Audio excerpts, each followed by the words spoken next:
Hello, everyone. Good evening. Friday, 7 p.m. on the West Coast, 6 Central, 5 Mountain, and 4 for you people in the Pacific, and who knows wherever else you are in the world. Good evening, good morning, good day. Dadman Walking 55 here, coming to you with another, going to be a wonderful discussion with about some NFL pro football playoff action. Was quite an interesting week last week, and now the 4 teams are remaining. The conference championship matchups are set. So a whole season starts in training camp, July, and then spring. Then scrimmage games, which are glorified exhibitions that they pay full price for and charge full price for. The exhibition games in the preseason, followed by a 17-week regular season, ultimately leading to the playoffs. And now just 2 more weeks of football. Wow. It's wow. It's amazing how fast time flies and how fast a good thing goes by. Well, it wouldn't be another Friday night talking some good old NFL football. Who knows what will come up with my great friend, the great Clobbering Times. How are you, sir? Hey, buddy. Good, man. How are you? Doing good tonight. Doing good. It's just amazing how we're almost at the end of January now.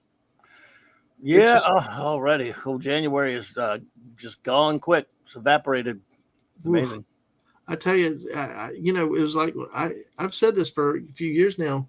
It just seems like the clock flies a lot faster when you get older. Because when I, when I was growing up and teenager, I always judged the year based on the football seasons. Yeah, it always seemed like it took forever for the next football season to roll around. It really did, and, But now, as I get older and as I've gotten older, it's like the clock speeds up, and then the next thing you know, it's just a blur between January and August. It's gone, and you got a new football season. It used to be up until like a couple of years ago. You know what happened with me as far as falling for like 50 years. It was a big deal. And my favorite time of year was football season up until I considered that all of January still Christmas. I considered Christmas. It was actually I love Christmas. Then the bonus month was the Super Bowl. And after the Super Bowl is when the year started to kick in for me. That's the way I used to always be. I used to, even when my team wasn't in it, didn't matter. I'm a big fan of NFL history. And so I love Super Bowl time, especially those weeks leading up to it. So yeah, it always feels like Christmas until after the Super Bowl. It's like Christmas carryover for me. Used to be. It's a little bit different now the past couple of years, but I still like watching it a little bit. I got to admit. Yeah, I know it. I like the drama of the playoff possibilities, like we had a few weeks ago, where we nearly set the computer on fire with the multiple possibilities, with including the coin flip. But then you see the surprises that happen, the unexpected results. We had a couple of surprises this last weekend, and we'll talk about in a little bit. But sure.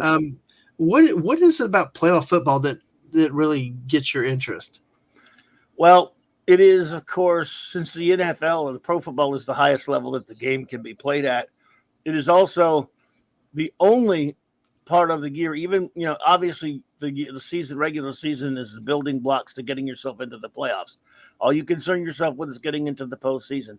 But now it's different. If you lose in week 12, I mean, it's possible you might have your playoffs chances knocked out early, but if you are in playoff contention and you lose in week 9 or week 12 or week 14, you still might be alive. In some cases, if you lose in week 17, you might be alive, depending on things that happen later in the day. If you lose in postseason, it's over. Your season is over. You have no chance. Mm-hmm. And so if you last long enough to get to the playoffs, it's a whole new ball game because you got one shot at it. That means you will approach that game so much differently. And of course, it elevates these players' emotions to just, and the pressure is so much more on, because that's it. You lose, you go home, and your season's over. And remember, at the end of the season of any sport, only one team was successful. Only one. There can be only one, not two. Other teams will go, well, we had a pretty good year. And that's, relatively speaking, might be true. If you got to the playoffs for the first time in 30 years, yeah, you could say we had a pretty good year. But you didn't have a successful year, really, if you're not walking off with that Lombardi. So, yeah, I think probably the Jaguars would be one of those teams that you could actually say had a good year, even though they won't walk off with the trophy. But yeah, you're right. I mean, we're going to talk about one of those teams in particular in a bit, so we won't spoil it because I got some memes ready for that one. And I know you know what I'm talking about and laughing about. So I hope, give a chance for people to keep coming in. And, if you're on the Twitch side, make sure you follow us. Here on the YouTube side, like the stream and share it out. And subscribe to the channel if you haven't. I'll make some channel announcements at the end. So far, we got 5 watching, so we must have some lurkers. So, hey, lurk away. We love lurkers. Yeah, lurkers. Hey, lurkers rule. Lurkers away. People that watch it on replay, great. And hopefully we come in. And let's say hello to Castle. Hey, Castle. Castle. Good evening. Our resident Tampa Bay Buck fan down there. Hey there. Yeah. So, I won't spoil that because I was about to take a deep look back 2 weeks ago as a somebody fan. But yeah, that's the one thing with college because my emphasis, my passion's more on the college side. But I mean, I like the NFL too. I like the playoffs. I like the way the drama that unfolds. But with the college, it's you lose early enough and often enough, you're done. Your season's over. Whereas the NFL, you can stay in it because even if you're theoretically you're an 8-9 like Tampa Bay team, you could get hot. You could win the Super Bowl. Yeah, but once you're in that postseason, there's only one thing that keeps you alive, isn't it? That's the W. Nothing else matters, and you got to pull out. I mean, you will do things and approach things from a standpoint to where, hey, this is we're going home because let's say you get eliminated in week 11, you're still going to get to play more football. You're not packing in your locker.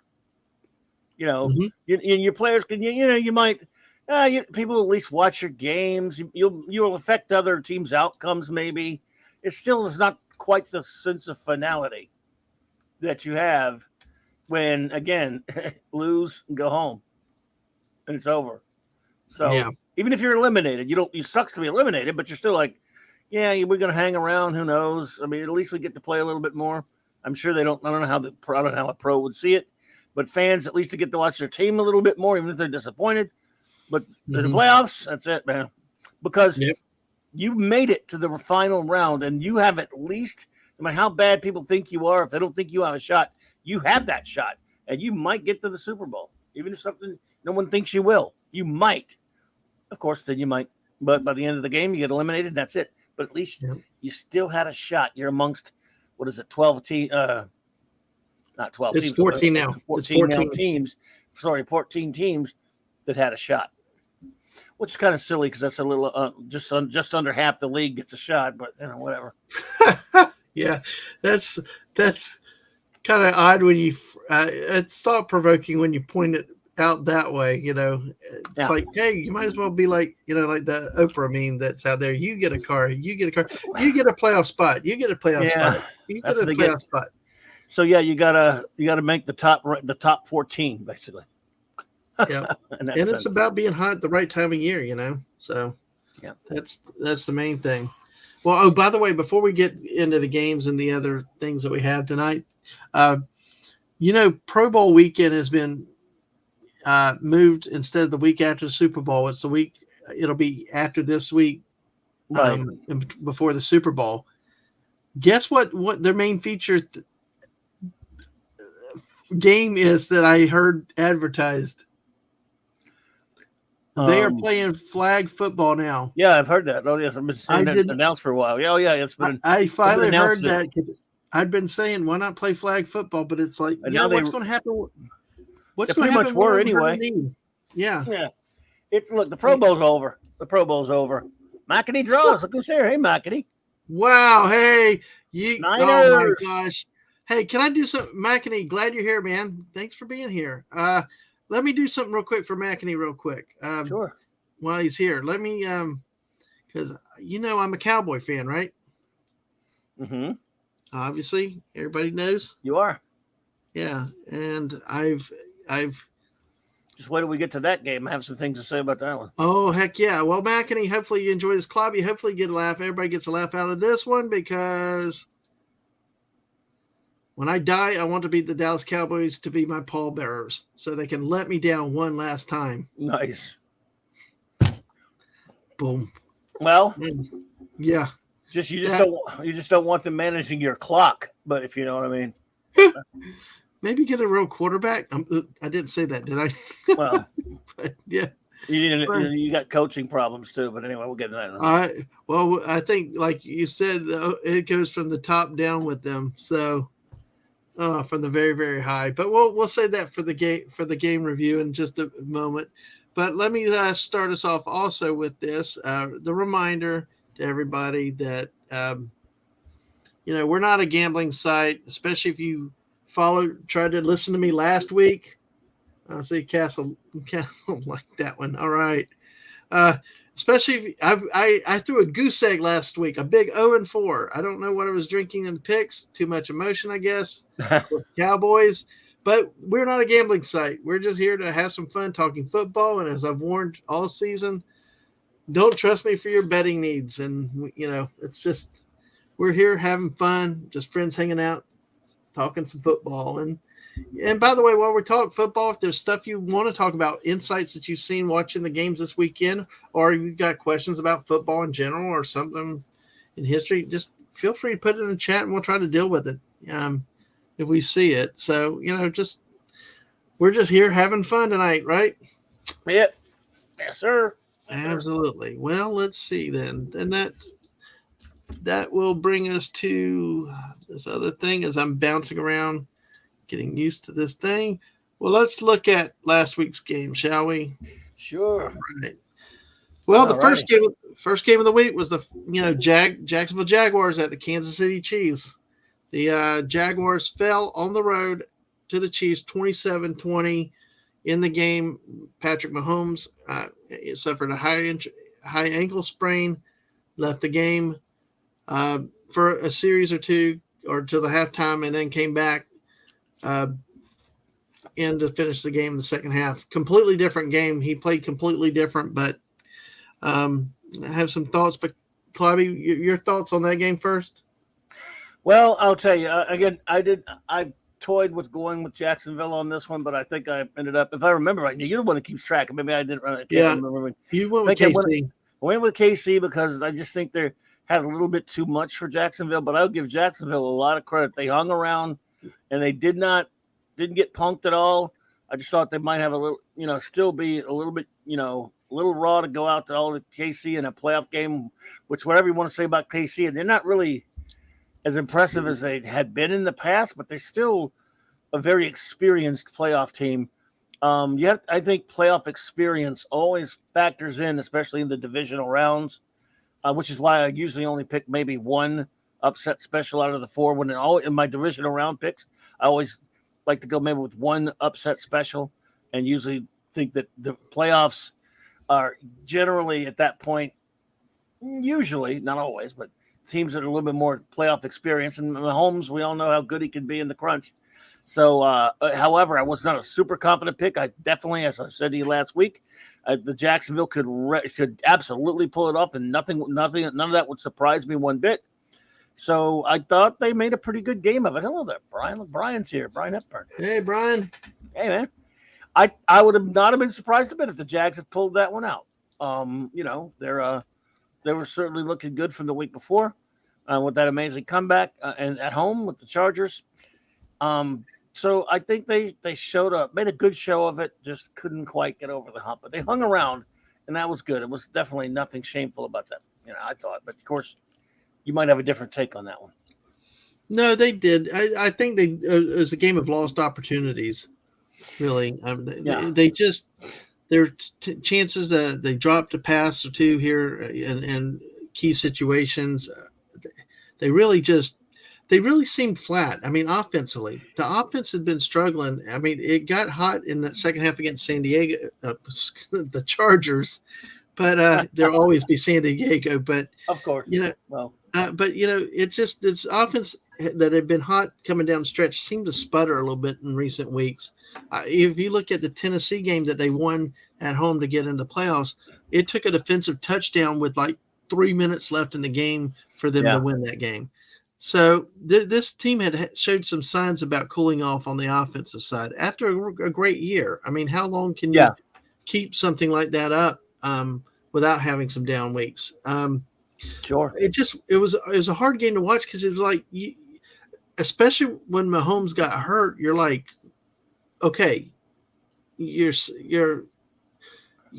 want to win a game legitimately, but also you want to take advantage of your team's opponent's weakness. It's like now you can jack it up, get closer, get the lead because they were in behind then. And they never could do that in the first half. The offense still struggled. The defense, I mean, and the big problem with the defense that had been pretty good recently gives up a 90-plus yard drive to an offense led by Chad Henne, a former Jaguar.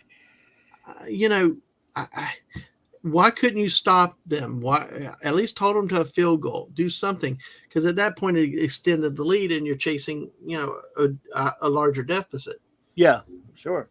And that to me was probably the drive of the game. That's when that happened. I figured they were in for a long day because the offense wasn't giving you any sign that they were going to get hot. And when your defense can't stop an offense run by Chad Henne, then what are you going to do? No, I hear you. And it was they certainly could have played better, but I mean, I still think, hey, look, they got good things ahead of them. And I think that it starts with a legitimate head coach. They got a legit. They got that taken care of, and they got a legit young quarterback, one of the one of the top young quarterbacks in football, at least potential wise. So. Well, speaking of coaches, because last year, after they obviously fired Meyer during the season, when the coaching searches were going on, one of the names that they kept mentioning was Byron Leftwich, the offense, who was a quarterback here for a number of years, a first-round draft pick, and who last year was really a big hot commodity, a hot name, who just got fired by Tampa Bay. So. Hey Wade, welcome. Hey, he'll probably get some interviews this year. Yeah, it probably, but it was one of those things. It's just kind of coincidental that the hot commodity last year, everybody, because there was a big push for him. I remember the interviews, and it seemed like they were close to hiring him, but then whether Doug Peterson got involved or I know he was available, but. This team did not need another rookie coach. No, it was bad. It was bad enough to have had 20 years of beyond mediocrity. It just has been bad, plain out bad. Right. You did not need another, and they've had a lot of first-time coaches. Jack Del Rio of all of them was probably the best of all the first-year coaches. Yeah, but I mean, you got. And then they did the Mike Mularkey experiment for a year or two. It's like, but all these first-year coaches just don't seem. Gus Bradley, that's the one I'm thinking of. Gus Bradley, I think they're solid now, though. I think you're probably looking at some good, solid years with Peterson. So that. Well, like I said, though, I think not only because of the history of losing, but also the fact of what the way last year ended was so bad. It was so bad that it okay, Wade, I took it off. Thank you. I meant to take it off. On Twitch, Clobby, there's a thing called emote only, and you put it on when you're not streaming to protect your chat from people just doing it. And I had it queued. I just didn't hit chat. So it's there, Wade. Thank you. But last year ended so bad for this team. They needed an adult. It was like you need an adult to take charge. Yeah, I think they're in the good hands. Yeah, they're in good hands. It seems like there's talk about the general manager, Trent Baalke. Oh, let me say hi to Small Time Republic, too. Hey. Here. Hey, Small Time. Yeah, that could be the case. Yeah. That could be the case about Aaron. Yeah. Exactly. So it's but hopefully he gets a shot. Oh, You well. know, Yeah. but obviously for the Jaguars they needed something, and it was interesting. All Peterson could do after they beat. Well, I've got to stop and say hello to this gorgeous lady. Hey. Hey, lady. Hey, How are Mrs. you? Hopefully y'all are having fun at dinner. Hope they are. Good to see Yep. you. Yep. The You know, missus. it just was interesting with Peterson. The way he responded was he was so into giving Shad Khan credit, and that for the fans and for the owner after so much such a long drought, so much negativity. So it was interesting to see how he's trying to give others credit, for a good season. So Yep. well, that's about it. We got with the Jaguars. Good year. Well, Good we'll see year what for happens. him. They're not drafting first again this year. So Kansas City moves on. The second game on January, to me, this was not the biggest surprise of the week. But I mean, the score No, is me either. shocking. But the Philadelphia Eagles crushed the New York Football Giants 38-7. There's really not much you can say about it, is there? I picked the Giants to be my upset special because I just did not know how. If I did, I wasn't. I thought the Jalen Hurts, if he played, would have been gimpy. But if I don't, he was going to be that 100%. I might have picked. Still think the Giants would have given him more of a scrappy fight than that. But they don't have when he's at his best, and I guess they were able to hide how he was doing. Kind of not left people. Not probably didn't give the Giants much chance to game plan for him properly, which was smart. Him at 100% or close. He's tough to handle, and he changes a game. If he can keep from getting his head knocked off all the time, he's dangerous. And so, yeah, I mean, I did pick them as my upset special, but it's because I knew when I say upset special, I mean it would be quite an upset, and it would have been special. And it's unlikely, but in the playoffs, you usually get at least one in the divisional round, one surprising upset. This was going to one. I was taking a chance on it, but they were a little outgunned, and the Giants against probably when they're playing on all cylinders, maybe one of the best, if not the best teams in the league right now. So not surprised at all, except I had no idea Jalen Hurts was going to be that on point. Yep. And he's just he's just a problem. Yep. For anybody. And he only threw for 154 yards. That's what's crazy about it. So and yet he still threw for more than what's his face. Daniel Jones. Daniel yes. Jones. Yeah, that's what I was sitting there thinking. Like if Hurts was a passing leader at 154 yards, That's how crazy. how Yeah. bad Jones might have been. Nothing to see here. It was just I thought they might have I thought the Giants might go in and find a way to beat it, but then again, I probably should have thought, look, they're lying to us about Hurts, or they're trying to make it seem like he's gimpy when he certainly wasn't. But I didn't look like it anyway. No, I know. I tell you, He's tough. something. Well, we'll move on because, like I said, there's not much to see there, and it's just we'll go to the next game, Cincinnati and Buffalo. Quite an interesting result here. We have one where the road team actually won the game by probably a very comfortable margin in a blizzard. It looked like, well, at least to me, it's a down here. That was a blizzard. Y'all might consider just a snowstorm, but I love watching games like that. But what do you think with this one, Cloudy? Well, I was on the fence for a while, but as you know, unfortunately, I picked the wrong one. I picked Buffalo. I figured. Now I kept saying last week that if Buffalo plays this week like they did against the previous week with Miami in their own house, they're not going to beat Cincinnati. But I thought, I think that debacle of a game where they almost lost to a team that had no business being there with them, at least with how good Buffalo is. I thought that would rattle them and it would get them on point, and then they would win in some kind of a squeaker with a team that was quite capable of beating them. But I still thought Buffalo might be able to handle it, being at home and all that stuff. But Cincinnati came to play, and they had been getting dissed and disrespected. They played in the Super Bowl last year, and they really had a chance to win that one. And last year they got to the Super Bowl with a terrible offensive line. They couldn't protect their quarterback, and they still got to the damn Super Bowl. This year they don't have that problem.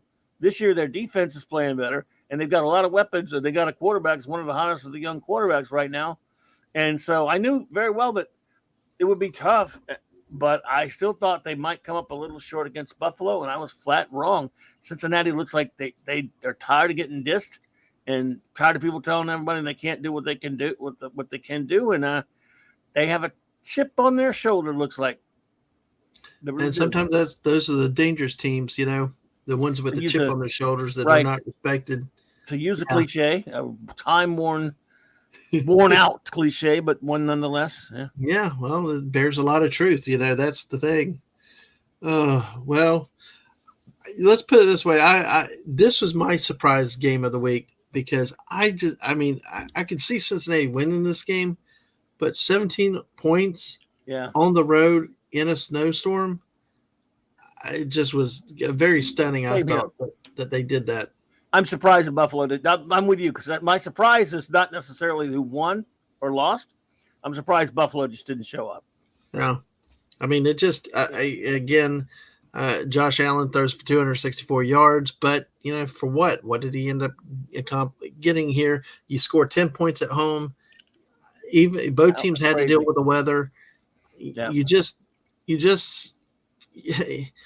How did Cincinnati score 27? But you know what? I think you got to give credit to Joe Burrow because when parts of the game I was watching, he was tough even in the bad weather. He made the passes. He got the ball to the wideouts, which amazed me. You could throw the ball that well in the snowstorm. So right, exactly. But maybe there is something to Burrow. I mean, he won a championship in college. He had arguably the most successful college football single season of any quarterback ever that ever existed. It's almost not close. And then, he goes from that to just couple short years, gets his team to a Super Bowl, has a chance to win it. They don't quite get that done. And the next year, you think usually there's a fall off. Usually teams that do that, teams that win the Super Bowl usually don't have a big year the next year, let alone teams that lose it. Usually teams that lose it, you don't hear from them for a few years. This one, look, he's right back in the thick of it with a chance to go back. Hey, yeah. The only thing is I feel sorry for you poor Louisianians with them taking y'all's bastardizing y'all's because of LSU. They're the Baton Rouge Bengals down here. He's just as, and I've always hated the Bengals because they stole our Houdat with their dumb Houday trash. Yeah. One of the things I do like about the Bengals, I've always liked, because Paul Brown, to me, I'm not going to go into football history minutia, but I love the fact that team exists because of spite and hatred. And by the way, that's why it exists. Well, okay. Well, let's explore that just a little bit. I mean, it's minutia, but it's interesting. How if it's born out of spite and hate, what happened? Well, in the early 1960s, there was a guy named Paul Brown who had coached a very successful team throughout the 40s and 50s called the Cleveland Browns. First of the All-American Football Conference, and then when they were absorbed into the NFL, they won a bunch of championships under Otto Graham and then later guys like Jim Brown and all that stuff. And then he had the Browns stolen out from under him, kind of as the way he looked at it, by a chap named Art Modell, whom he hated. Oh my gosh, that Art Modell? That Art Modell. This was in the early 60s. So after a few years, he went out. He hated him so much, he lobbied the NFL, first of the AFL, and then he started his own team just across the rivers in Cincinnati called the Bengals. He made their uniforms look almost exactly like the Browns, if you'll remember. And he said he did that just to piss off Modell. He hated Modell so much, he started his CB, Cleveland Browns, Cincinnati Bengals. He made the uniforms exactly like theirs. Modell whined to the NFL about it and to the AFL about it, and he did it anyway.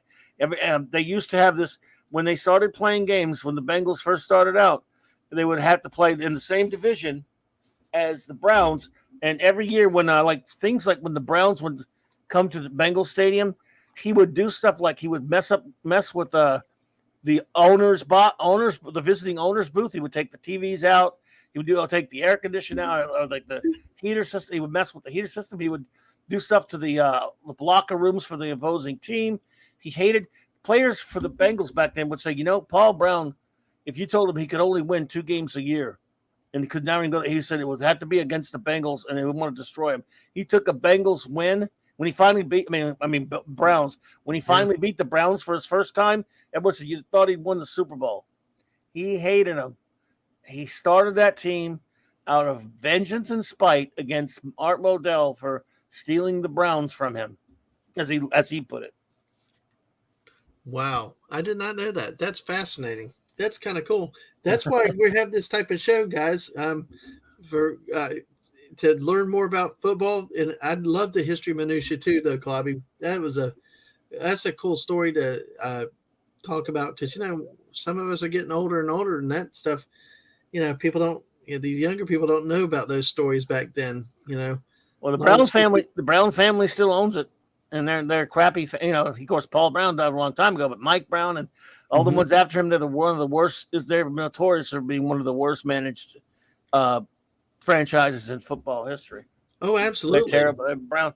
Of course, now they must have turned it around a little bit with their newer blood or whatever. But there was a time when they had some modicums of success in the 70s and the 80s, but then after almost through the 90s, they've been garbage. Nobody wanted to go there. It was considered like the bottom of the NFL. You didn't want to go there.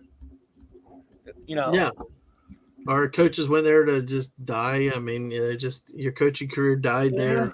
Yeah. But then they had Marvin Lewis for a long time, and they were respectable and won a lot of games and stuff. But just couldn't get in the playoffs. But he lasted quite a while. For a guy that didn't make the playoffs that often, but for as long as he'd been, relatively speaking. But but then again, it shows. Let's look at longevity in franchises. Right. There's something to be said for that, not just changing coaches like you do underwear. You can build some stability. Sure. Look like the Pittsburgh Steelers have had that tradition. Chuck Noll, Mike Tomlin. The Dallas Cowboys used to with one great legendary coach until somebody bought the team, and we're going to get onto that right now, Clobby. So the Dallas Cowboys dropped another egg in the divisional playoffs at the San Francisco 49ers. 19-12, San Francisco wins this game. I watched the thing. I'll let you go first again. I'm sorry. I don't know. Where do I start? I'll tell you what. As someone who grew up hating, as a fan of an NFC West and later NFC South team, but as someone who grew up hating the 70s, especially in the 80s, hating the 49ers and 69ers, I find myself a fan of Brock Purdy. I want to see Mr. Irrelevant win the Super Bowl. I almost want to. Almost. I'd rather see Joe get there. But anyway, I don't understand. First of all, Mike McCarthy's days are numbered now. He cannot manage the clock. I don't know how this guy ever won a Super Bowl. I don't know how this guy coached the Packers. I do know how he comes so long. He had Aaron Rodgers keep him alive. He cannot. He pulled the crap at the end when the Dallas Dallas were going to punt, I believe, at the end of that game where he wasted something like 30, 40 something seconds or 40 something seconds. Oh, yeah. Which would have been mounted up to 5-6 plays. At the end of that game, when he could have got the ball back and Dallas could have got the ball back with a little bit of time, he mismanaged the clock so bad. I'm like, wait a minute. How can I don't pay me millions of dollars to coach a football team, and I know this. How does Mike McCarthy, by the way, not just me, it's not like he's the only guy there. He's got assistants and he's got players, everybody on the team, but he's the boss. He's the boss, so we blame him. Cannot manage the clock. If you remember that, you know what I'm talking about at the end there? No, I know. It just seems like not just him, but so many coaches, even at the college level, my Florida team, it's like these coaches can't manage clock, especially end of half, end of game situations. They just, it's like they quit thinking or they're trying. I wonder if that's a damn book, the analytic book or that sheet that they're too busy. I think he's an idiot. I don't know. No book would tell you not to call it, not to hurry up. First of all, you get out there and you punt the ball. They could have gone out there and they were just walking around, standing around. He needs to be yelling at the team, get out there and punt quick, get the punt in the air, get it out of there. and Yeah. then the clock will stop. He Yeah. wasted somewhere close to like 25 to more seconds. I saw somebody added up, and I saw actually this guy made a video about it. You can find who made a video about how stupid it was and how he cost them about maybe 25 to 30 something seconds, where that was nice, like 4 or 5 plays that you might get the ball. And I think he might go after Peyton. The thing is, if he didn't fire him already, he's not going to fire him yet. But I know I saw something today where was it Dan Quinn or whatever, the defensive coordinator for the Cowboys was talked about for some other jobs, and now he didn't take them. He's staying with Dallas. That might mean that Jerry's telling him, "Look, hang around." And well, I give Jerry credit though. At least he's breaking the mold of what he usually does, which is to jump and fire and go to the next coach. I'm not so sure he wants Sean Payton. I'll tell you why. He doesn't like independent, well-established coaches that much. He's learned that when he took in Parcells that he couldn't control him. Some coaches don't like to be controlled. Jimmy Johnson. Sean Payton's one of them, Jimmy Johnson. And you got to be somebody like McCarthy is kind of one that can, he's got, Jerry Jones controls him and pulls his strings. He knows if the next guy, Jerry Jones wants full control over a coach. I'm not so sure how a big name coach like Sean Payton would want to coach for him. No, I agreed, because he's a meddler. He won't. I mean, you think he's not, but he's Al Davis part 2. Exactly. And you have said, correct me if I'm wrong, that Dallas will never win a championship with him as owner. Right? I've been saying that for a long time, and Brian Hepburn's exactly right. The 49ers even gave them that gift by running the ball out of bounds on that stupid play before the 2-minute warning. Yep. I'm like, wow, that's when they did that. I thought, oh my goodness, this is going to get the ball back a little at a time. Nope. Dallas came through. Well, I'll talk about what bothers me the most as a Cowboy fan. We've not had a quarterback that can play a damn game in the playoffs since Aikman retired. Boy, he looked terrible. I was never a fan of drafting this guy. I'm an SEC football fan. I've seen Mississippi State. He was not that big of a passer back then, No, he wasn't. And now, granted, he's developed. He's gotten better. But you know what? You pay a quarterback whatever. And what was crazy years ago when he wanted like Brady money, you hadn't won anything. No. And when he keep choking, and I'm sorry, this is choking. It's like another divisional playoff round wasted. This team was good. This team that played at Tampa Bay that looked like they were world beaters and everything, the defense showed up. They held San Francisco to 19 points. They did their job. They should have benched him and put that kid Rush in there for the second half. I agree with you. And parts of me were thinking about that at some point. When your quarterback's busy giving away the ball more than he is getting touchdowns, and you're in the friggin' playoffs. I'd have benched his ass. But the thing is, the week before, this is smoke screen. He's got he had that big week at Tampa the week before, but Tampa's defense was so bad. There were plays I saw out there where it looked like Tampa's defense was sitting down on their hands while wide receivers were so damn open that, I could have hit him. Mm-hmm. My grandmother could have hit him. Well, one difference anymore. You're right, because one of the differences I thought about after thinking about the game at the end was that I did not hear T.Y. Hilton's name. There were other receivers. The tight ends were killing Tampa Bay. They weren't getting the ball, against San Francisco. I mean, give San Francisco credit, but you tell me that they're not open throughout the game, and then again, more red zone. The proficiency to turn the ball over. The defense is good. It just was disappointing. It's Their defense is really good too. This is a shame. Yeah, it really, really is that's what happens with this team, because they really have, some talent. They have some very good talent on defense. Yeah. And stuff. So yeah, it's really frustrating as a Cowboy fan, but then again, it's not surprised. You get used to it. But hey, Clobby, guess what? Yeah, buddy. Some of the Cowboys think they're going to the Super Bowl. Really? When? You know that? Really? The Cowboys are going to the Super Bowl. Yeah. Not without tickets. Oh, Oh, my. you can't pick on Cowboys fans enough. I know. And I'm one of them picking on myself. How about that? Well, at least you do it to yourself. But you got, well, I mean, you can't get mad at it. Throwing things around doesn't help. You can't cry about it. You might as well laugh with it. That's all you can do.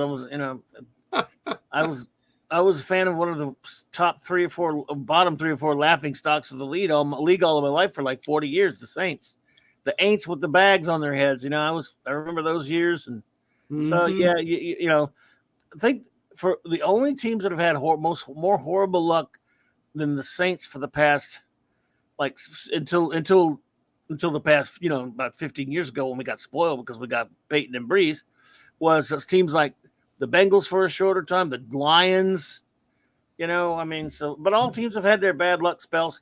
The Cowgirls, you could make a case now for like 35 years or more, whatever. They've been nothing. No, they're nothing. What is it? 96, 96.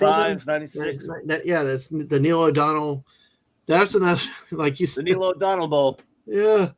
But it's statue of Neil O'Donnell out there in front of the Cowboy Stadium. And the fraud and the back up and take your payday Larry Brown game. Larry Brown. Oh boy. Well, let's see what Brian Hepburn says. I don't think Dak's still yet to peak, like some are saying. He's already on the holding current at best, if not starting to decline. Yeah. Who thinks he's still not peaked yet? What is he? He's had more than enough time to peak. He doesn't make good decisions. Yeah, you're right, Brian. He's peaked all right. Yeah. I see, but then again, like I said, this is a player I've watched play in the SEC. I did not take him as an NFL quarterback. I remember that. Yeah. So much and that's the problem. And I'm going to go controversial here, so that's okay. Cowboy fans clubby. Yeah. Well, see, okay, I'm a Cowboy fan. I'm going to say that right here. It's okay. I don't think he's peaked because I don't think he was ever that good to be an NFL quarterback. I understand you're saying. I know you're coming from, Brian, but I'm like, whoever's saying that is kind of wow. Usually, although to be fair, yeah, because there were Cowboys fans used to defend Romo all the time, and I used to have fun going all over Romo. Like, he's one of the best regular season quarterbacks I've ever seen. He's what I always call him. I used to aggravate a Cowboys friend of mine because I used to call him regular Romo. Oh, Reggie Romo. What do you mean? I said because he's so great in the regular season. Yep. Not that he ever gets out of the regular season much. Oh, there's plenty of memes out there with Romo in playoffs. So yes, it's quite popular. But honestly, see, so much of this stuff it comes down to they always pigeonhole. They always do it based on quote mechanics or the talent. They got this kind of arm or that kind of, it's like they do it all in the physical attributes and not necessarily how they play the game and things like that. Right. And I think he was I would not have put my franchise on this guy. The Rush kid this year played better at spots and was consistent, and he didn't turn the ball over. Oh yeah. But but the league has gone into this thing of these people have to be the quarterbacks. Like I've talked before, Tim Tebow, not in terms of the typical NFL quarterback, but with what the league is developed into. Why didn't they try that back then? Fit the style for the quarterback. But then again, because you know what? Everybody was like, he can't do this. He can't take a snap under center. He has this awkward motion. He had all this stuff. But it's like, sometimes players just need an opportunity. In Dak's case, I just don't think that he – I think he's one of those snake bit quarterbacks. Maybe I hope he, as a Cowboy fan, I really hope he turns around because he's going to be the horse they ride on to anywhere. But I just looking at it, I'm just skeptical till I see something. It's like being Missouri. Show me. Romo, all those years, you had all that hope, but then you knew when you got to playoffs, it happened. And until they get somebody like the quality of Aikman, who's a big game guy, you can't blame it on not having talent. Both Romo and Prescott have had talent around them between at running backs and receiver. Mm-hmm. And tight end. And it's one of those things that's frustrating as a Cowboy fan. But you get used to it and you have to live with it. So, okay, what Yes, else sir. can you do? No, I hear you, man. Sorry about But that. yeah, it's all good. So that leads us to this week's games. We only have 2 games this week, Clobby. So That's right. Championship time. Championship time. The first game will be Sunday, January 29th at 3 o'clock on Fox. It'll be the NFC Championship game between the San Francisco 49ers and the Philadelphia Eagles. I'll go first on this one, Clobby. Mm-hmm. Please. I don't know what to think about this. Seeing San Francisco's defense against the Cowboys, they did a really, really good job, and you can't discount that defense. Yeah.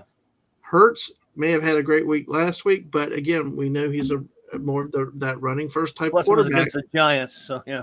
Yeah, and it was against the Giants. I was that a mirage? It's a game that's a little, I think, harder to call with here because you just don't know. Philadelphia came out so amazingly good against the Giants. It's hard to discount that, but to give the Niners credit, they played a very hot Dallas team that had put up a lot of points the week before, had moved up and down the field, pretty much shut them down, held them to field goals. And San Francisco's balance, like you said, Purdy, he throws enough. He's Mr. Irrelevant, but they got Christian McCaffrey with to solidify their running game. What happens though if Hurts goes down for Philadelphia? You don't know. It's all a what if game with that, but it's really I don't know. I find it kind of a hard game to call. What do you think?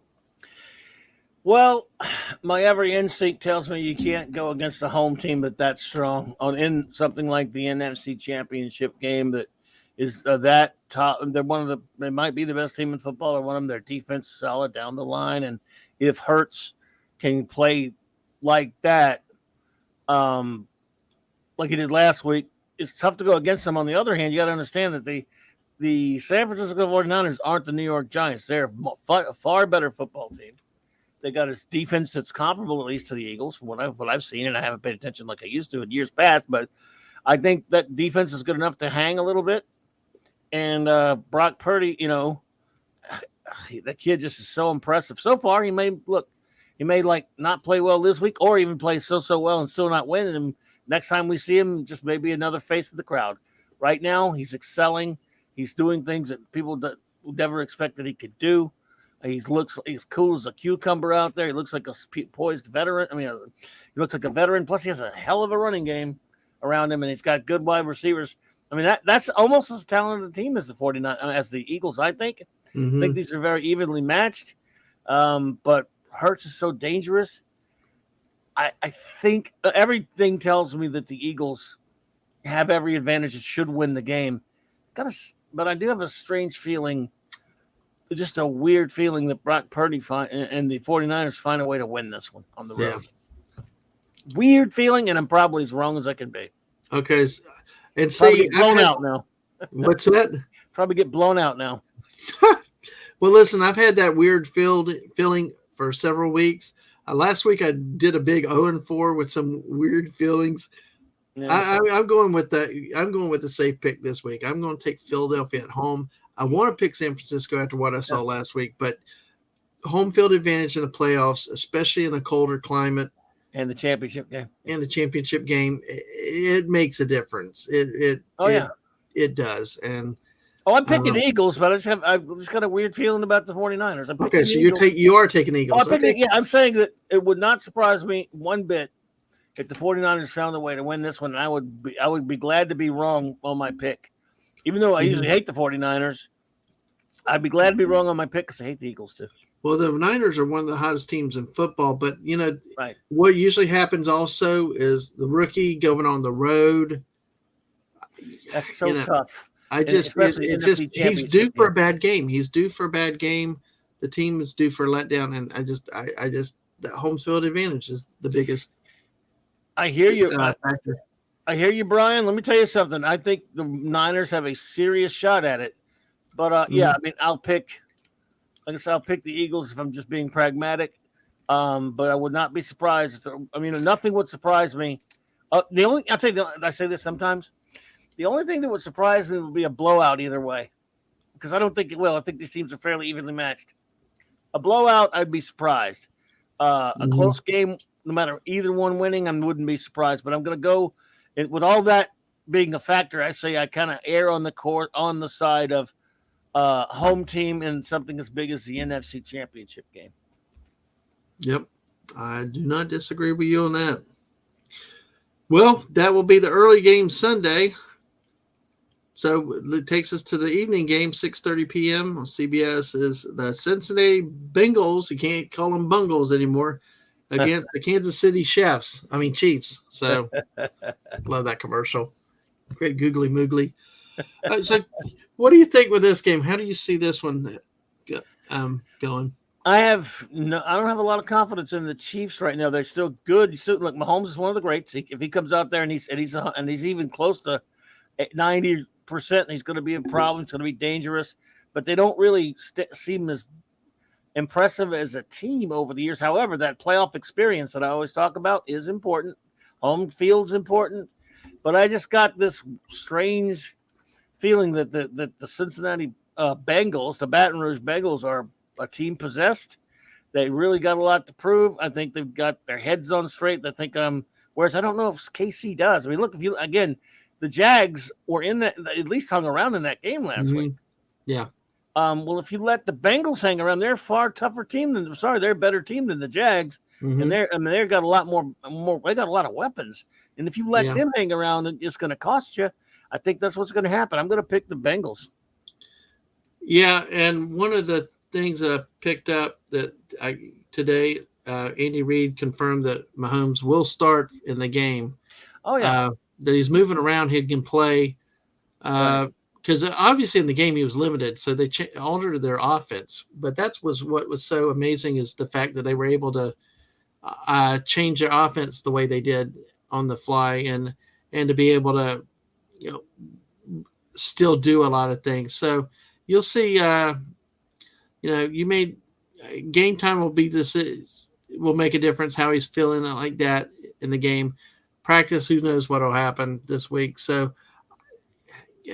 that's probably the biggest injury of the week for any team. But when you're a team like the Chiefs, and you have such a wide open offense, you've got such a wide open playbook with a coach like Andy Reid. You can overcome an injury like that. You don't want to, but you have talent and you have a playbook this big. But if he's limited to with his movements, and he can't move like he normally does, that's gonna severely limit them and hamper them too. So, well, and you can survive that against the Jaguars. Yeah, but I don't think you can do it against the Bengals. Yep, exactly. We'll see. Yep, and I do agree with you on that. I do pick the Bengals on that one. You pick the Bengals on this one? Yes, sir. Well, I've been getting bitten by the road teams too much lately. I've OD'd on the road teams last week for sure, and the one I didn't pick actually won. So, but I hear you. But that's the way the playoffs go. That's why I'm picking the Eagles more, is because the home field advantage. But the Bengals were there last year. They've fought the Chiefs before. And they beat them like 4 in a row, right? Yeah. That's another thing, though, dude, because it's tough to beat a team that many times in a row. So can they do it a 5th time in a row, whatever it is? Yeah. Is it 5? Would it be 5? Yeah, I think so. That's not easy.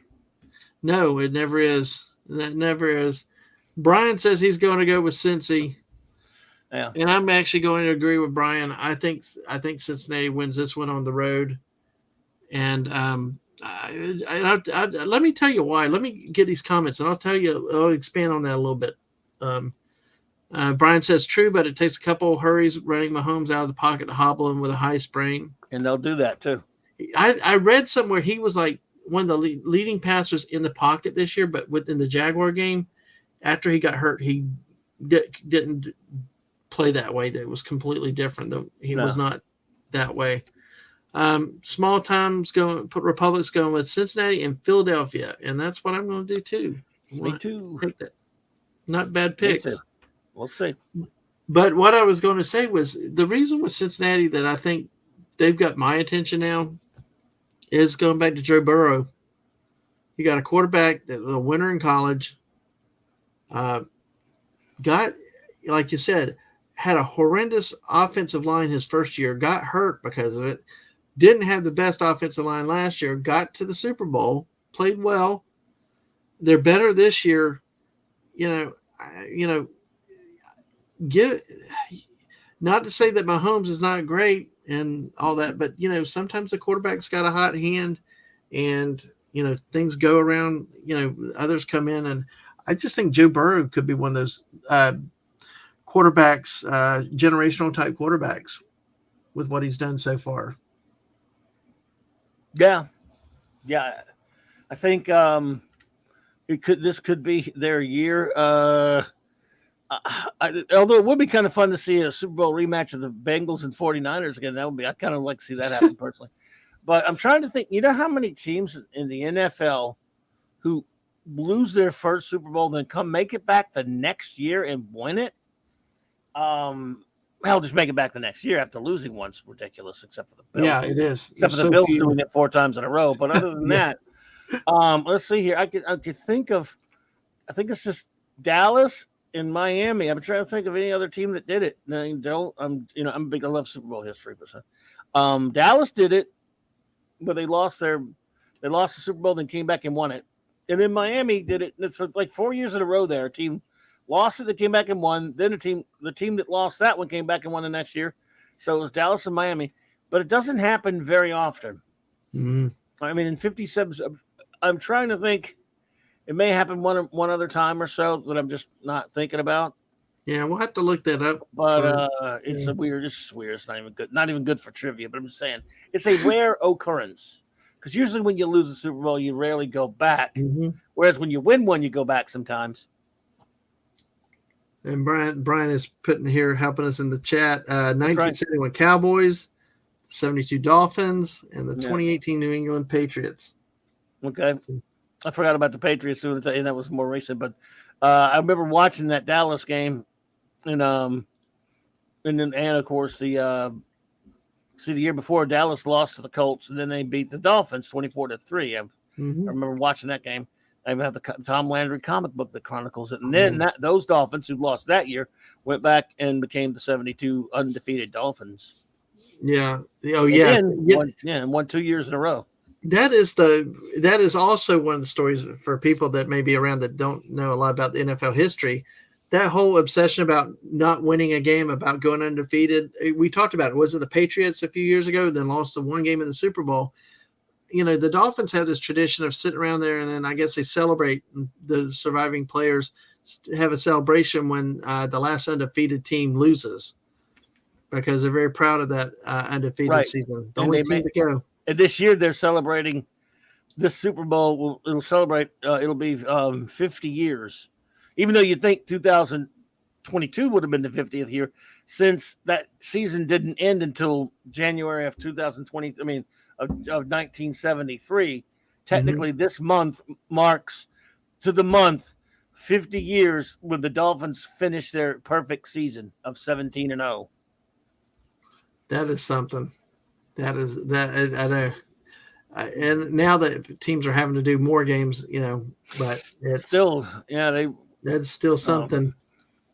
Brian says lost the prior year and won the following. And then Small Time Republic says that the 2013 Broncos lost it and the 2015 Broncos won it. So they almost qualify. Yeah, it came close. They came close, but not quite.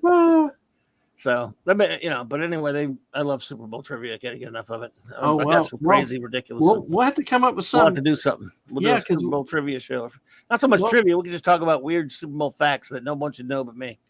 Yeah, we're going to do a Super Bowl show coming up. Maybe have some prepared, and we'll have some good time talking. So, yeah. Are you saying that you can do a whole show on Super Bowl trivia? Yeah, not so much like trivia questions, just talking about weird stuff, weird, like obscure. Like one time, I got bored one year, and I decided to see if I could remember which team, which which color jersey in every single Super Bowl. Or, right, for example, write down every quarterback who played in every Super Bowl in order, won it and lost it. I've done that. I can do that silly crap too.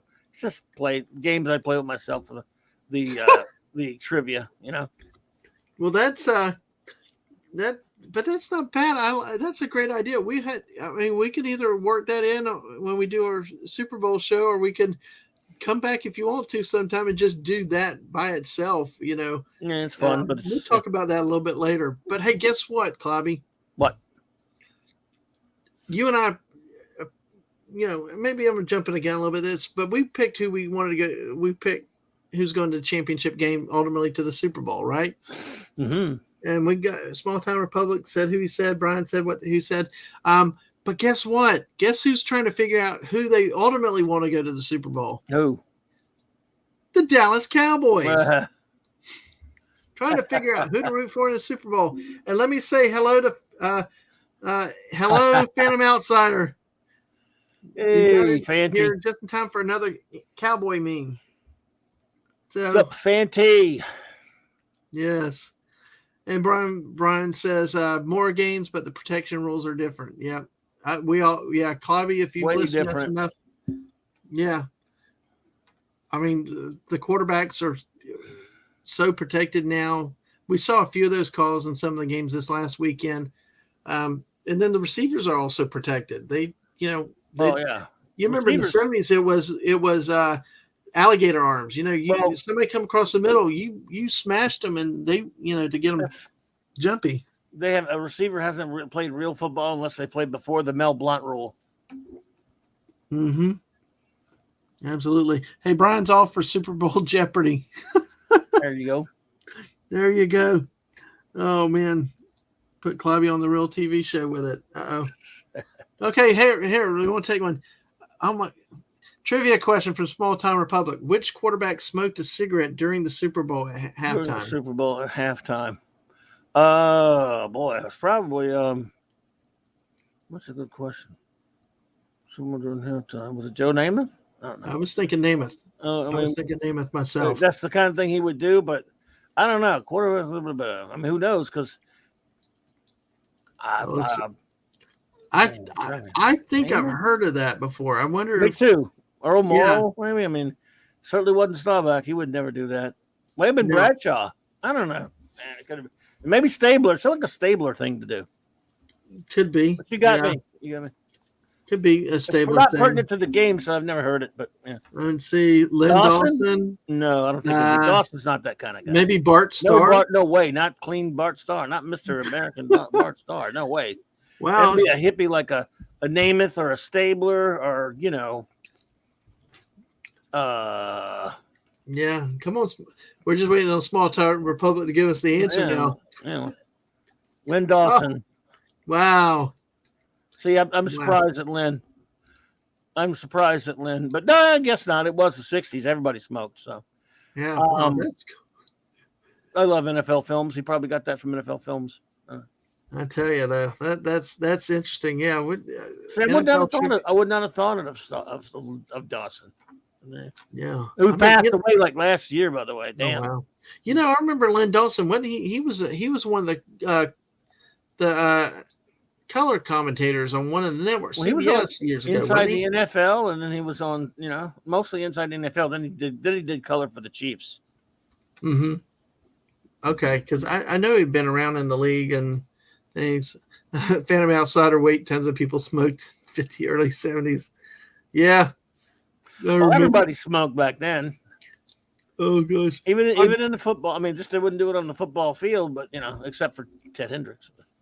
My grandmother owned a beauty salon, and I remember getting home, going there from school, and it's like you see the smoke just drifting there.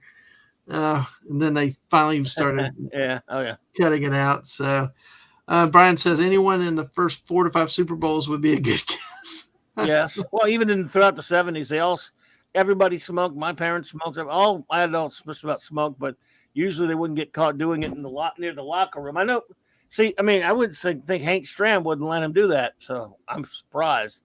Hank Stram was a straight-laced kind of a guy. I mean, imagine Lombardi catching somebody smoking in his locker room. I mean, no way.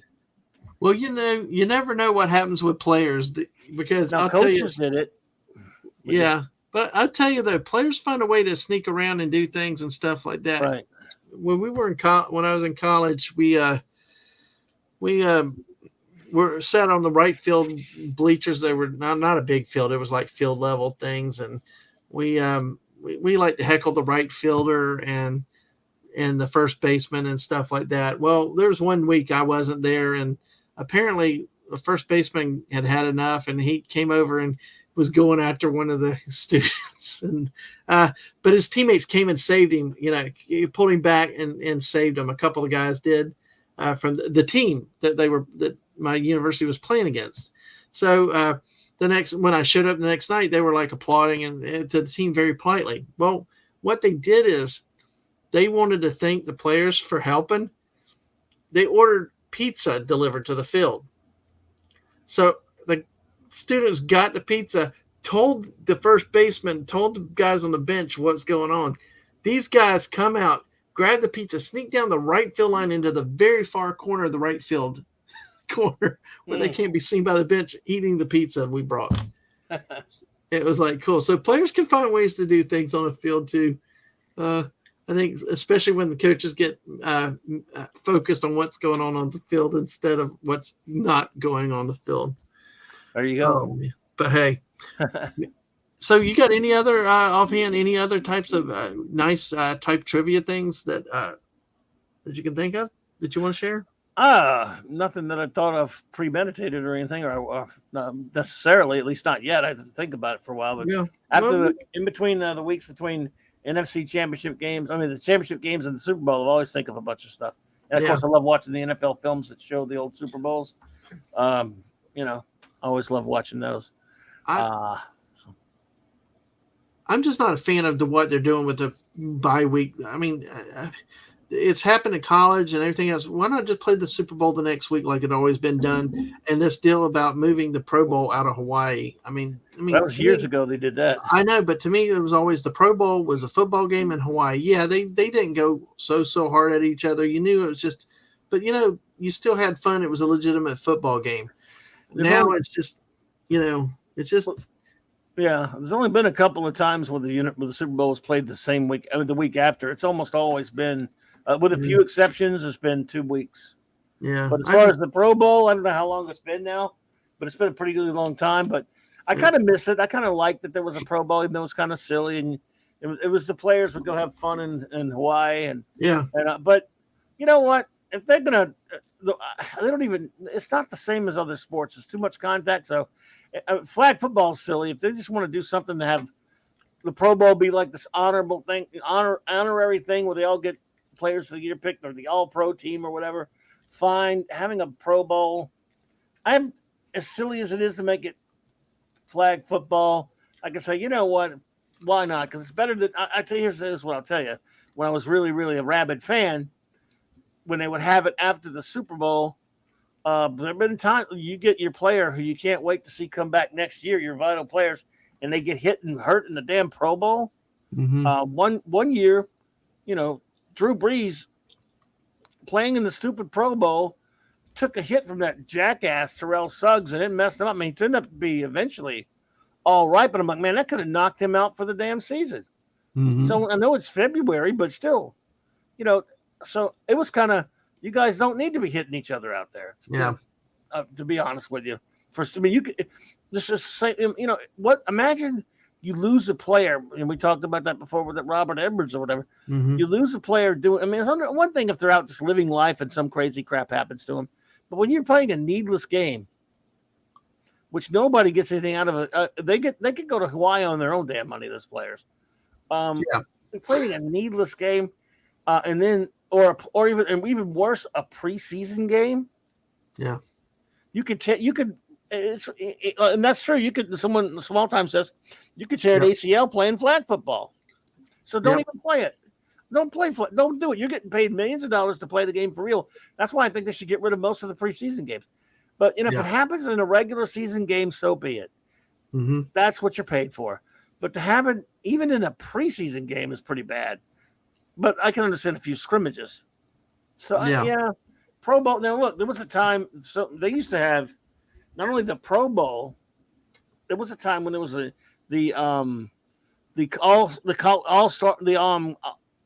college all star game where a pro team would play a bunch of college all stars in the '60s and the '70s, and they would hit. It was a hitting for real. Well, yeah, you told me about that. Yeah, so they don't need to do that anymore. No. I have a fan outsider say, considering how Mean Joe Green played the game, it's likely these days if 1970s Mean Joe Green giving a cross look might kill most defensive lines these days. That's right. Yeah. Mean Joe. Mean Joe, all those guys in the 70s, especially when Mean Joe used to tape pennies to his fingers and wrap opposing players' helmets. Oh, wow. That's kind of interesting. Well, I did not know that. Hey. I was a monster. And Brian's, I thought it should be a pre-draft game with the rookies trying to make the two teams and so show out.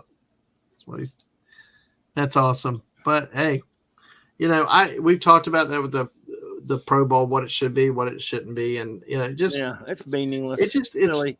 But the fact they moved it to other cities, it just seemed like if you're going to keep it in Hawaii. Just I don't know. I'm just not one to like change. And growing up within Hawaii, it just seemed like it lost something then. But I hear you. But it hadn't been there for a long time. Yeah, I know.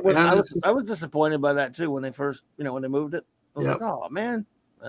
Yeah, it just seems like it loses something. But then again, what they do, it's interesting though how they moved the Super Bowl around though. Where's I don't even know where's it even being played this year. Do you know? Let me look. I double check. I had not. I confess I don't know where it's being played. I think it is. I want to say in Arizona offhand is what. Okay. Glendale, Arizona. Yep. Okay. State Farm Stadium. Yep.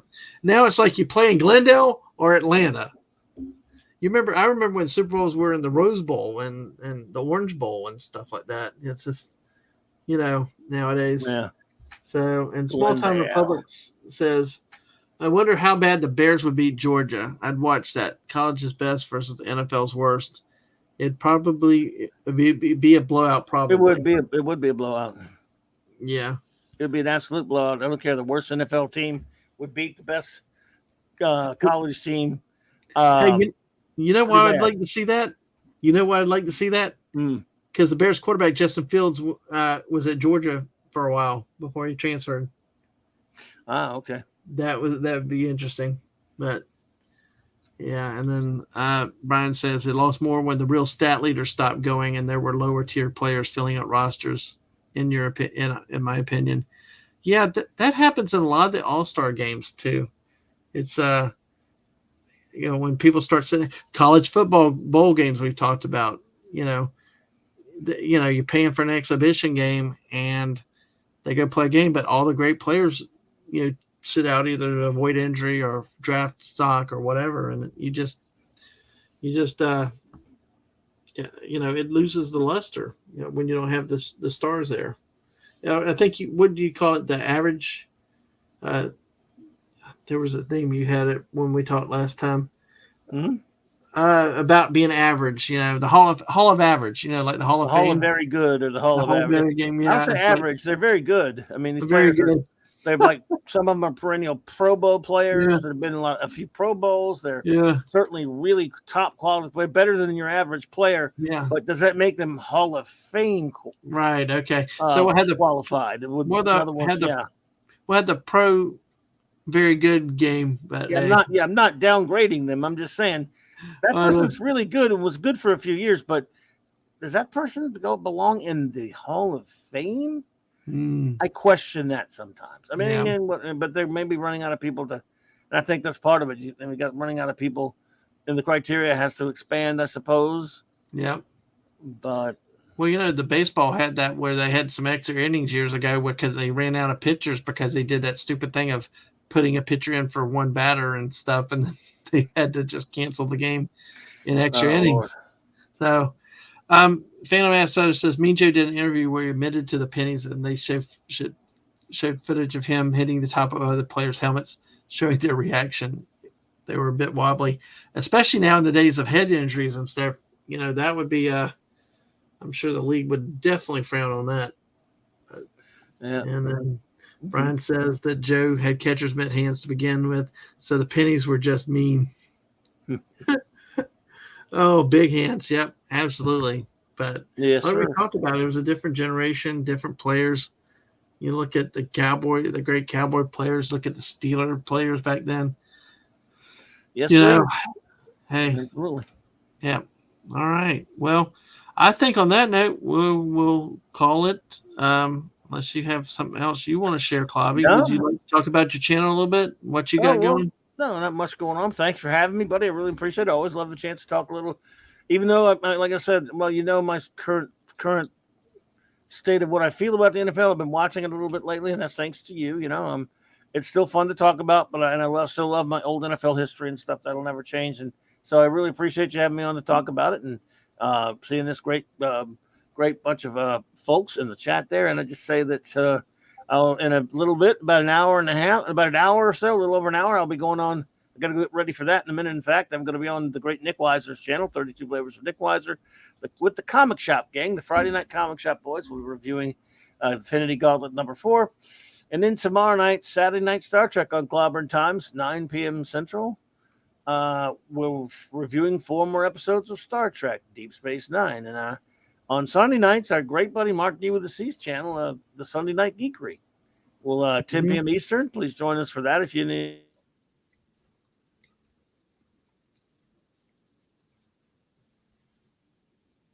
Channel talking comics and stuff. So, but thanks for having me, buddy. I really enjoyed it as always.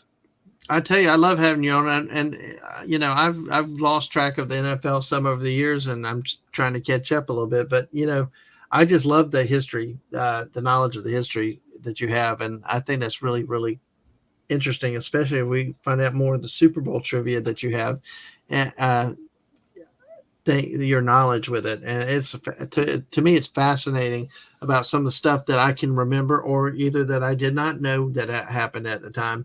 And for people out here that might be a little bit younger that may not have ever known what we grew up with, and it's just really, really cool. And I appreciate you coming on and spending the time here and having some fun. Thanks. Just chatting with it. Thanks. Appreciate it. Time. Yes. Go ahead. Yeah, it doesn't get better than John Facenda saying the autumn wind is a raider. The autumn wind is a raider, pillaging just for fun. It'll knock you down and It'll knock you round and upside down and laugh when he's conquered and won. The Raiders. Yes, and of course, we would say there are 22. Let's see, what was it? Oh yeah. There are 27 teams in the National Football League, and then there are the Pittsburgh Steelers. I can't do a good Facenda, unfortunately, but he was the voice, the greatest voice. Great voice. Yeah, I can hear the voice now. I mean, it was that iconic and that powerful. Yeah, I mean, and you do great imitations. I know. You do. I love it when you go Beavis on everybody. So that's. Well, that's not Beavis. Beavis is a dumbass. Yeah, I am. Wait a minute. Wait, just shut up, I am Cornholio. I just love that one. I am the great Cornholio. I need people to remember. Fire, fire, fire, fire, fire. I love the one fire, fire. Oh, that's right. We can't say that. But I tell you, I've threatened to do that with the missus out in public before, and the look I get is like, I would I want to do it one day, but I just don't dare do it. Yeah, you gotta be careful, man. It's crazy. Just a few announcements, folks. Thank you for being here tonight. Thank you, lurkers. Thank you for people that come in to chat. Y'all made it fun. Great questions tonight. Like talking, and y'all help spur us on to new things to cover. A few things coming up. What we've got in 2 weeks, 2 Fridays from now, we're going to do a Super Bowl special. I've got Clobbering Times agreed to come on. Scheduled Esh Singh should be with us, and maybe 1 or 2 more if we get people to accept it. So, mark your calendars, and we'll have fun for Super Bowl weekend. And I'm sure Clobby will have some interesting Super Bowl stuff for us to kick around a little bit and chew on as we talk about it. And Brian says nothing like seeing Lester Hayes pull a ball out of nowhere. Yes, the Raiders. Or like Willie Brown with that interception in the Super Bowl 10, Super Bowl 11 with Bill King saying, "Old man Willie." Yep. Oh, well, let's a couple last announcements. Willie Brown. Gaming streams will happen as I go, as work allows and stuff for the time being, and just I'll talk about the Twitter address where to see it. But in terms of scheduled regular shows, the next one we have is a very special one Wednesday night. Come join us, the Mrs. Emmy. A couple weeks ago, we went out for our 27th anniversary, the day after our Fortnite stream, and we went to a small town in Florida and spent a day and evening and did some things down there. Went to a state park, hit the oldest diner in Florida while we were there too. Just come and share some time with us Wednesday night at 8 p.m. Where we're going to share some pictures and some video, and just share another detour with the Dadmans with us. Love to see you there. And as always, let me bring up the link real quick. This is the where you find us on everything. The best place to get the most up-to-date information for stream and whatever else is over on Twitter at DadmanWalking55. And of course, on YouTube and Twitch, we're both at DadmanWalking55. All trying to one-stop shop with the same name to make it easy for everybody everywhere. Now, do you remember who Bill King is, Clobby? Yeah, he's the announcer that announced for the Raiders. He was a Raider local commentary for many years. You can find him all over NFL Films. Okay. I wasn't sure. Oh man, Willie, and he's got some of the most famous Raiders calls ever. Okay. He was famous for saying, "Holy Toledo!" Oh, okay. Okay. And then Phantom Outsider says, or from The Simpsons, quote, and under mysterious circumstances, the Raiders win again, and I have no idea what just happened. Oh my, The Simpsons reference. But hey, look us up on Twitter for when we go live. Remember, next Wednesday, 8 p.m. Eastern, the anniversary special with the Mrs. Detour Dadmans. Next Friday, 2 weeks, Friday Super Bowl special, 7 o'clock Eastern. Next Saturday, excuse me, let me get my days right. Next Saturday, and more will be out on Twitter about it. Next Saturday is my scheduled 24-hour live stream as a celebration and a thank you to all you people that subscribed and got me over 100. So, I appreciate it. Should be fun. Some talking, some games, whole bunch of different stuff planned for that day. Just drop in as you can and things. And, hopefully you have some friends to chat a little bit and we'll have some fun together for a day. Of course, y'all don't have to stay up. Well, if you can't sleep, stay up with me overnight. That'll be fun. You can keep me awake too. So I'll appreciate it. So it's a very special thank you to you guys and for, 100. And it was the announcer for the Raiders, A's, and Warriors. So, but yeah, like I said, the point of the stream is also a big thank you to all you guys for the 100 subscribers. And let me not forget, if you new to the channel, subscribe to, leave a like to the video, subscribe on the YouTube side, follow us on the Twitch side if you're on Twitch too. And we'll do more gaming on Twitch and other things in the days to come. But with that, Clobby, I think we'll call it a good evening. Thank you again, sir, for your time tonight. Thank you, buddy, for having me. I'm honored to be here, sir. Thank you so much. All right. And everybody have a great night. Great rest of the weekend. And watch Twitter. I may go live at a moment's notice for some gaming at some time. I don't know. But take care. Have a great weekend. If I don't see you then. Bye. Later, Gators.